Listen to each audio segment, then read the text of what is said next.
Đinh chưa? Start rồi, thế làm start.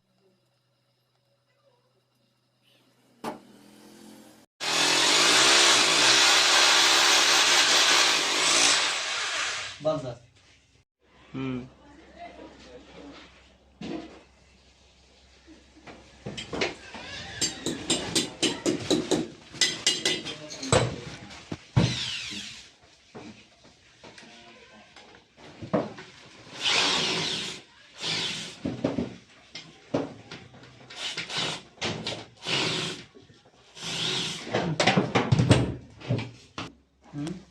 बंदा थक थुक ते नहीं जाता वीडियो बनाने लगे